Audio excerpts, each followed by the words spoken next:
It's been nice to be together at this meeting and where we gather just not as partners in the cooperative system, but as stewards of a legacy. This legacy is built on unity, on cooperative spirit, and yes, on getting through challenging times. This past year once again proved that in our industry, every year is different, and the only constant is change. It was a tough year in agriculture, and none of us can say it any other way. We've been through these times before, but it seems that each time is its own too. Despite this, we are operating well in the areas that we can control, like our operations, like our assets, like our costs. We're also seeing growing volumes by CHS in the cooperative system in partnership with all of you. We also saw a lot of action out of Washington that impact our industry. Last year, you heard me speak right here for the need for open doors when it comes to trade. Well, then some of those doors closed, particularly doors to China. We had to navigate these uncertain trade environments, and for months, our country had no sales to China. Now, some steps have been taken very recently in the right direction, and we applaud those steps, and we're seeing some soybeans head to China. But the uncertainty that could lead to long-term U.S. agricultural issues because of these trade changes. U.S. crops, they have to be competitive in a world market, and times like these prove that we need a long-term domestic solution for U.S. grain. With this environment, there is talk of a farmer assistance program. I think we saw this week where the Secretary of Agriculture announced that perhaps next week something would be announced. We know that farmers need this, and we're in support of those programs. But as I said earlier, these are short-term solutions. We're going to need something more. We're going to need something more that is geared towards longer-term solutions. And they're not easy. They're not easy, but there are some. As we look at the year ahead, market conditions are really expected to be difficult. We can't point to any individual area and say, okay, that was last year and next year looks a lot different. We expect commodity prices to remain under pressure. It'll be influenced by the development of the South American crop. It'll be influenced by ongoing trade uncertainty, and it'll be influenced for how we go to the fields next spring. It's in times like these that our cooperative values are needed, reminding us that we are stronger together and we're built for resiliency, even in these times of uncertainty. Why are we resilient? Because we strive to work together and do what is necessary to remain competitive, even if they're hard decisions. Because we position ourselves and our voice to be proactive with policymakers to set us up for success. And because our investments are focused on the long term to serve markets at home and around the world. And at the same time, this isn't going to be enough. When I think about U.S. agriculture and CHS a decade from now, we again have to adapt. As you heard throughout yesterday's education sessions, the uncertainty we've seen in markets this past year comes amongst a backdrop of monumental trade changes in the world's grain flows. This will require us to think differently and to take action so that you can remain competitive. Our investments in supply chains and technology aren't just responses to the market, they are foundational for us to weather uncertainty and shape the future of the cooperative system. Recent investments in our ag and energy supply chains are focused on the long-term benefit of the cooperative system. We need to move U.S. grain more efficiently to the world markets. We need to compete by diversifying where we originate grain from, allowing CHS to compete as a year-round supplier around the world. And more recently, we do this with an expansion by CHS in the Danube corridor in Romania that better supplies markets in Europe, in North Africa, in the Middle East, and in Asia. Our CHS broadband joint venture in Australia will open a new export facility, strengthening our supply chain in the Asia-Pacific region.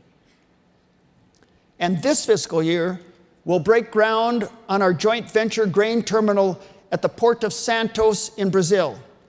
Santos, you hear that word, it's a huge grain export market that feeds the world.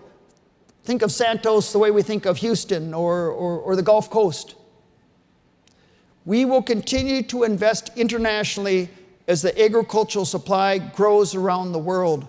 As I said before, we must. When it comes to finding markets for U.S. grain, we're expanding our grain market share in places like Mexico and Colombia, the way Gary described it, markets that are hungry for U.S. grain and where we are able to serve today. And when that best market for grain is for it to stay right here in the United States, our Ardent Mills and Ventura Food joint ventures, as well as our oilseed crush facilities and our ethanol plants, are bringing more value to the grain supply chain.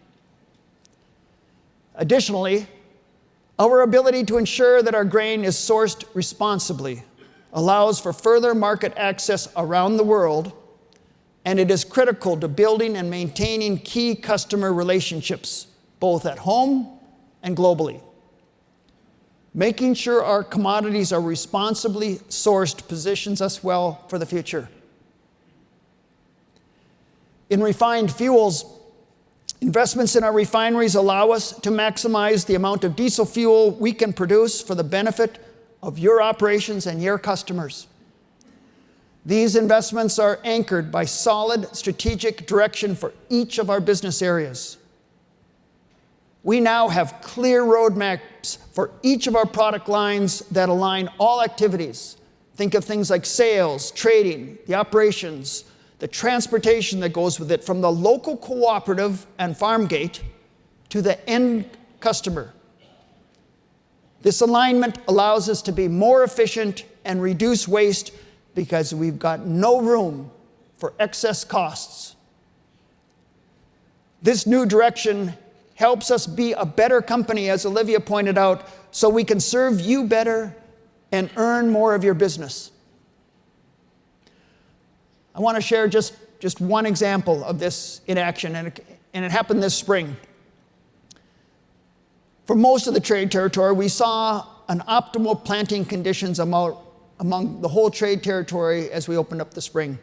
But the season came a little bit early, and about at that same time, news about tariffs was causing some feelings of uncertainty in fertilizer supply. Through a more integrated approach than we've ever had before, and it included supply and demand forecasting and coordinating logistics from around the globe to the farmers' fields, we were able to forecast fertilizer volumes with the highest accuracy we ever have. What does this mean? It helps you manage risk, but it also positions product at the right place at the right time to serve you better and your owners.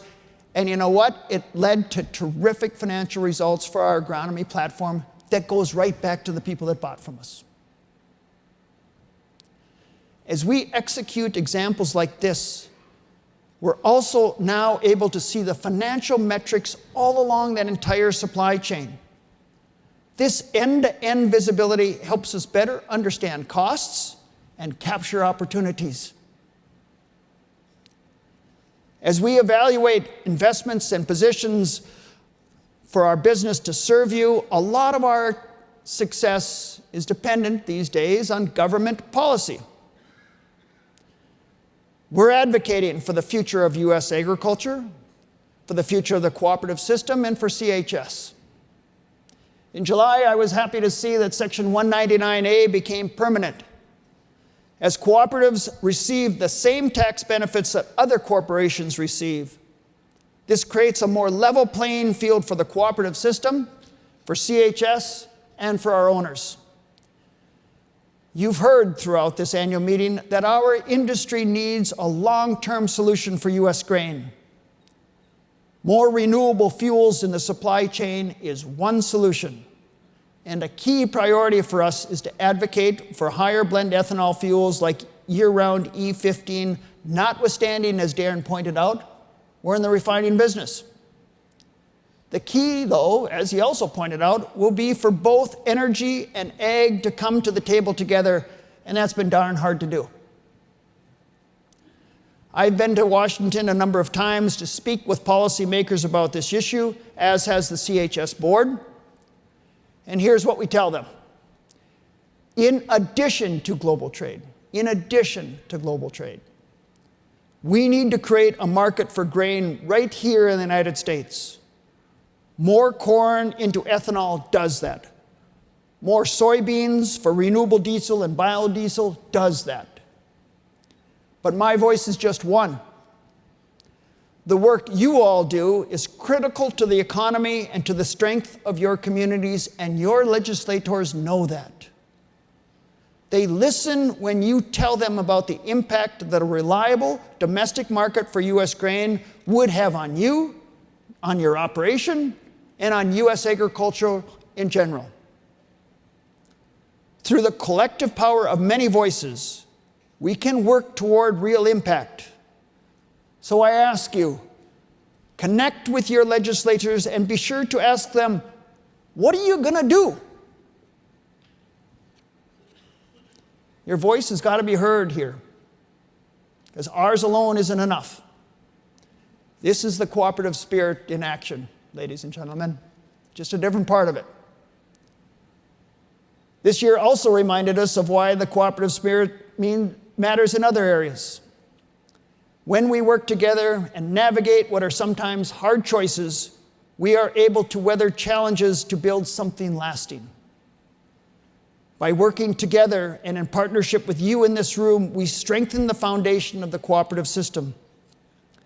We built a stronger agronomy supply chain through partnerships that help serve you better and our owners.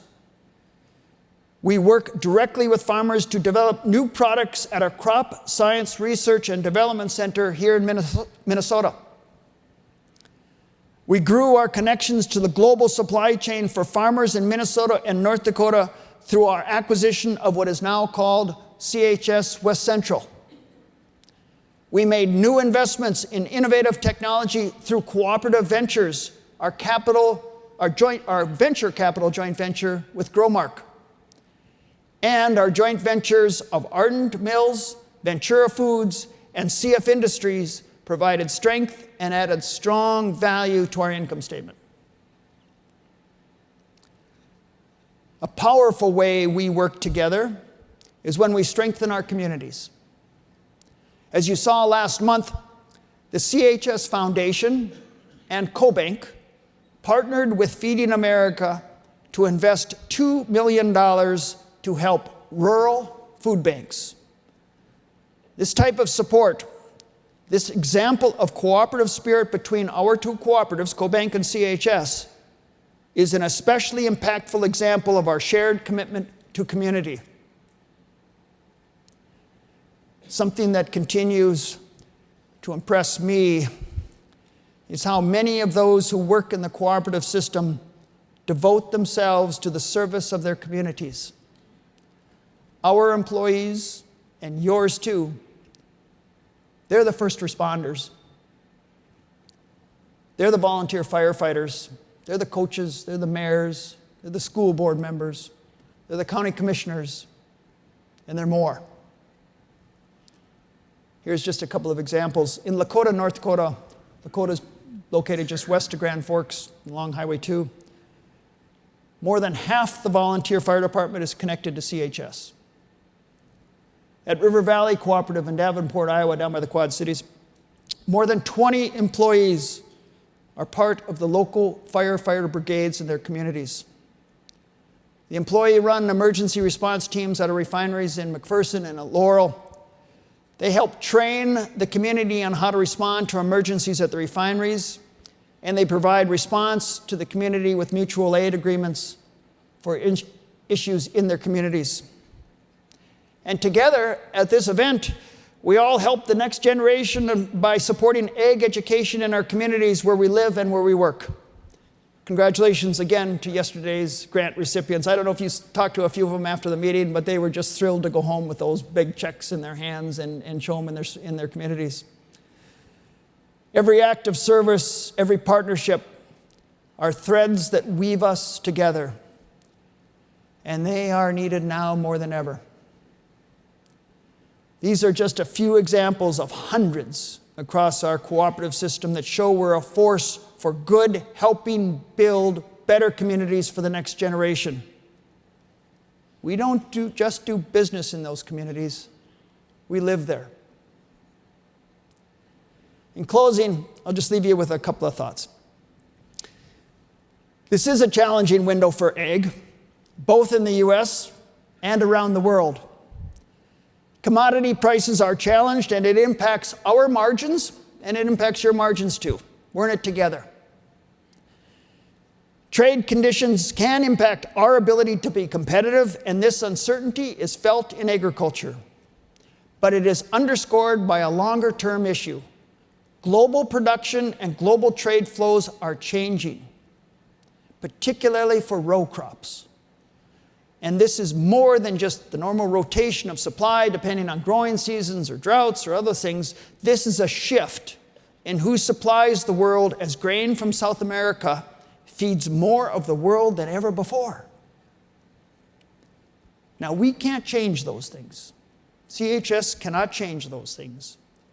But we will take the steps that are necessary in this environment. We are not resting on hope. Lastly, not just during these times, but for the long term, we need to work together. The power of the cooperative system that protects what we've built together. It takes a co-op to lead, ladies and gentlemen. It takes a co-op to adapt.